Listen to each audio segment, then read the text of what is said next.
Plastic মুক্ত দাওয়ানহাট গড়তে উদ্যোগ নিল দাওয়ানহাট অঞ্চল। সেই লক্ষ্যে এদিন দুপুর 1টা নাগাদ দাওয়ানহাট অঞ্চল থেকে একটি র্যালি বের করা হয়।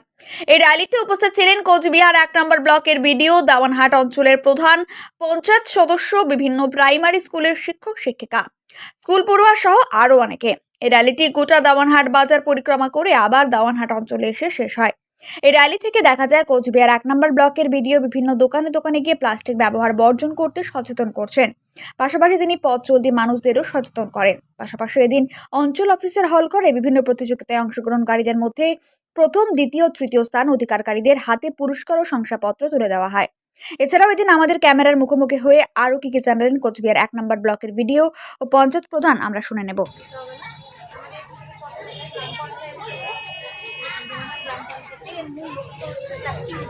দাদা দাদা দাদা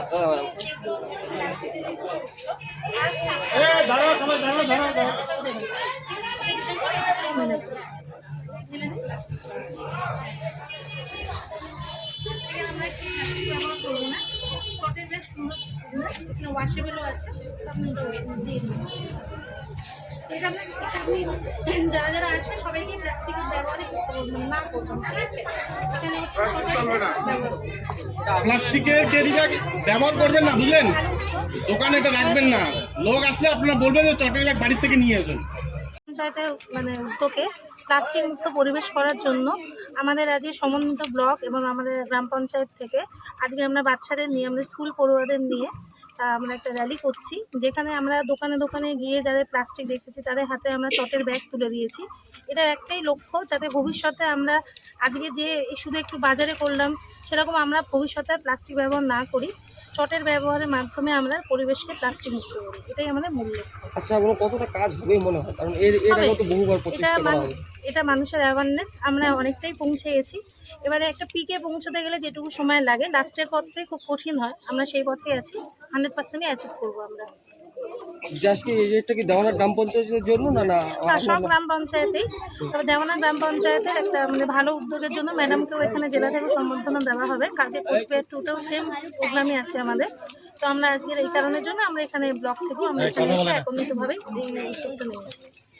আমাদের আজকে স্বচ্ছ ভারত গড়ার লক্ষ্যে আমরা প্লাস্টিক বর্জন, প্লাস্টিক মুক্ত গ্রাম পঞ্চায়েত এবং গ্রাম পঞ্চায়েত থেকে ব্লক, ব্লক থেকে জেলা এবং রাজ্য আমরা যাতে তৈরি করতে পারি, তার লক্ষ্যে আমাদের ছোট ছোট কর্মসূচি হচ্ছে।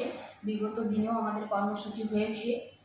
সেটা হলো প্রাইমারি স্কুলে আমরা সেখানে প্রচার করেছি স্টুডেন্টদের নিয়ে, যারা বাড়িতে গিয়ে বলতে পারে মা বাবাকে যে প্লাস্টিকের থেকে আমাদের কী ক্ষতি হচ্ছে, আমরা প্লাস্টিক যাতে আমরা ব্যবহার না করি, সেই জিনিসগুলো নিয়ে আমার প্রচার চলছে। এবং আজকে যেটা আমরা বিগত দিনে করেছিলাম, যে বসে আঁকো প্রতিযোগিতা করেছিলাম প্লাস্টিকের উপর, সেটা নিয়ে আজকে আমরা পুরস্কার বিতরণ অনুষ্ঠান করলাম। এবং স্বচ্ছ শিক্ষাঙ্গন ও পরিবেশ বান্ধব গ্রাম যে বিদ্যালয় আছে দাওয়ানহাট গ্রাম পঞ্চায়েতের মধ্যে, সেই দুটো বিদ্যালয়ের শিক্ষকদের আমরা আজকে পুরস্কৃত করলাম। এবং ছোট ছোট ছাত্রছাত্রীদের নিয়ে আমরা রেডি করলাম, সাধারণ মানুষদের আমরা প্রচার করলাম হাটে, এবং যাতে ওনারা প্লাস্টিকের পরিবর্তে চটের ব্যাগ ব্যবহার করে। আচ্ছা, আপনাদের একটা অভিনব উদ্যোগ শোনা গেল, সেটা হচ্ছে বাচ্চা দত্তক নেওয়া। এই বিষয়টা নিয়ে কি বলবেন? এই বিষয়টা নিয়ে আমরা যেটা আমাদের দেওয়ানহাটে যে স্বাস্থ্যকেন্দ্র আছে, সেখানে আমরা স্বাস্থ্যকর্মীদের সঙ্গে কথা বলে আমরা যোগাযোগ করেছি যে যে বাচ্চাগুলো অপুষ্টিজনিত কারণে ভুগছে, সেই বাচ্চাগুলোকে আমরা আমাদের যে গ্রাম পঞ্চায়েতের মেম্বার এবং অফিস স্টাফ সকলে মিলে আমরা দত্তক নেওয়ার একটা অভিনব উদ্যোগ আগামী দিনে নিতে চলেছি। এর পাশাপাশি কি হচ্ছে, মুখ্যমন্ত্রীর কাছ থেকে কোনো কি সাহায্যের আবেদন করবেন আপনাদের গ্রাম পঞ্চায়েতের কোনো উন্নতির জন্য? সে 100 বার করবো। যে আমরা যে এই যে প্লাস্টিক বান্ধব গ্রাম পঞ্চায়েত করার লক্ষ্যে আমাদের তো অনেক কিছু কর্মসূচি হবে, সেখানে আমাদের অনেক অর্থের প্রয়োজন হবে। সেই সূত্রে বা আমার এলাকার উন্নয়নের জন্য আমরা 100 বার মুখ্যমন্ত্রীর কাছে আবেদন করব।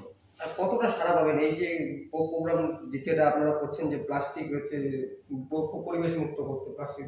আমরা সাড়া পাচ্ছি, এবং আমাদের যে এলাকার লোকজন, জনসাধারণ এবং ব্যবসায়ীর তরফ থেকে ছোট ছোট ছাত্রছাত্রীদের মাধ্যমে সবাই এগিয়ে আসতেছে, আমাদের সাথে আছে এবং স্বনির্ভর দল তারাও আমাদের সাথে আছে।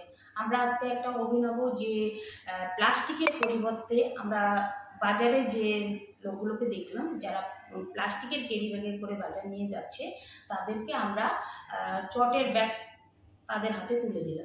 এতে হচ্ছে স্বনির্ভর দলের কতটা সুবিধা হবে বলে আপনি মনে করছেন? এটা স্বনির্ভর দলের সুবিধা বলতে আমরা যে চটের ব্যাগটা নিলাম সেটা আমরা স্বনির্ভর দলের কাছ থেকে নিলাম। তারা একদিকে লাভবান হলো এবং একদিকে ওনারা স্বাবলম্বীও হবে এবং ওনারাও প্রচার করবে বিভিন্ন মারফত যে আমাদের লাভও হচ্ছে এবং আমাদের পরিবেশও রক্ষা